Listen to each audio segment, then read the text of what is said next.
नमस्कार मित्रांनो, स्वागत आहे तुमचं पुन्हा एका नवीन व्हिडिओमध्ये. मित्रांनो, अमेरिकेसोबतची ट्रेड डील फायनल होत असताना भारत सतत प्लॅन बी वरती सुद्धा काम करतोय. याचाच एक भाग म्हणजे पुढच्या आठवड्यामध्ये भारत आणि EU म्हणजेच युरोपियन युनियन यांच्यामध्ये पुढच्या आठवड्यात एक मोठी डील होणार आहे. भारत आणि EU मध्ये दीर्घकाळापासून FTA म्हणजेच मुक्त व्यापार करारावरती सुरू असलेली चर्चा आता संपलेली आहे. 27 जानेवारी 2026 रोजी इंडिया EU शिखर संमेलनादरम्यान FTA करारावरती स्वाक्षरी होणार आहे. युरोपियन आयोगाच्या अध्यक्ष उर्सुला वॉन डर लेन यांनी या कराराला मदर ऑफ ऑल डील्स असं म्हटलंय. हा एक असा करार आहे जो जगातील जवळपास 2 अब्ज लोकसंख्या आणि जागतिक GDPच्या चौथ्या भागावरती प्रभाव टाकणार आहे. FTA मध्ये प्रामुख्यानं सामान, सेवा आणि ट्रेड नियमांचा समावेश होईल. EU परिषदेची मंजुरी आणि युरोपियन संसदेच्या मान्यतेनंतर भारत आणि युरोपियन युनियनमध्ये FTA लागू होईल. याला 1 वर्ष किंवा त्यापेक्षा जास्त काळ लागू शकतो. भारताचा हा 9वा मोठा FTA आहे. EU सोबत होणाऱ्या या FTA मधून कृषी आणि डेअरी उत्पादनांना बाहेर ठेवलं जाईल. FTA अंतर्गत EUची मागणी आहे की 95% जास्त वस्तूंवरील टॅरिफ हटवला जावा. भारताला हे प्रमाण 90% मर्यादित ठेवायचं आहे.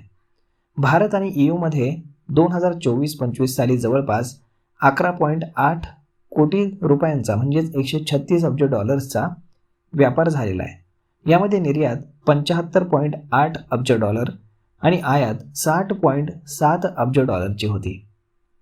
परंतु FTA प्रत्यक्षात आल्यानंतर भारताची निर्यात आणखीन वाढेल.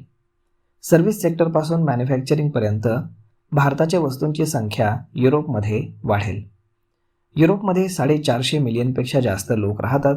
हे जगातील $20 ट्रिलियन पेक्षा पण मोठ्या अर्थव्यवस्थेचं मार्केट आहे. FTA नंतर भारताला या मोठ्या मार्केटमध्ये कमी आणि टॅक्स शिवाय प्रवेश मिळणार आहे. युरोपियन संघ जगातील मोठ्या ट्रेड ब्लॉक्सपैकी एक आहे. त्यामुळे भारताला या करारामुळे दीर्घ काळ एक्सपोर्ट, गुंतवणूक आणि बिझनेसमध्ये मोठा फायदा होईल.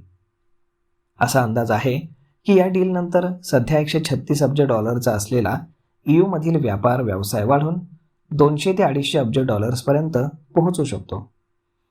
EU सोबतच्या या डीलमुळे चीनवरील अवलंबित्व कमी होईल. भारत दीर्घकाळापासून चीनला पर्याय शोधतोय. भारतासाठी युरोप एक विश्वासार्ह सप्लाय चेन पार्टनर बनू शकतो. चीनवरील बऱ्याच प्रमाणात अवलंबित्व त्यानं कमी होईल. सोबतच इलेक्ट्रिक व्हेकल, रिन्युएबल एनर्जी आणि ग्रीन हायड्रोजनसाठी नवीन फंडिंग देखील मिळू शकतं. युरोप मोठ्या प्रमाणामध्ये अमेरिकेला फंड देतो, परंतु आता अमेरिका तेवढ्या वेगानं वाढणारी अर्थव्यवस्था राहिलेली नाही. वारंवार अमेरिकेच्या दबावामुळे युरोपला अनेक समस्यांचा सामना करावा लागतो.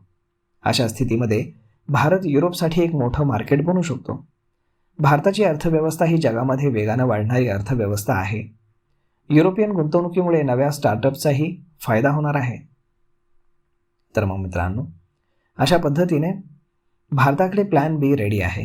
व्यापारामध्ये वाट अडवणाऱ्या अमेरिका आणि चीनला एकाच वेळी या इंडिया EU ट्रेड डीलनं दणका देण्यात येणार आहे. तर मग पाहूयात की पुढच्या आठवड्यामध्ये कशा पद्धतीनं ही ट्रेड डील साईन होते ते. तर मग मित्रांनो, हा व्हिडिओ, ही माहिती तुम्हाला कशी वाटली हे तुम्ही आम्हाला कमेंट करून नक्कीच सांगा. आणि जर आवडली असेल तर आपल्या जवळच्या मित्रमंडळींसोबत देखील हा व्हिडिओ तुम्ही शेअर करायला विसरू नका. धन्यवाद.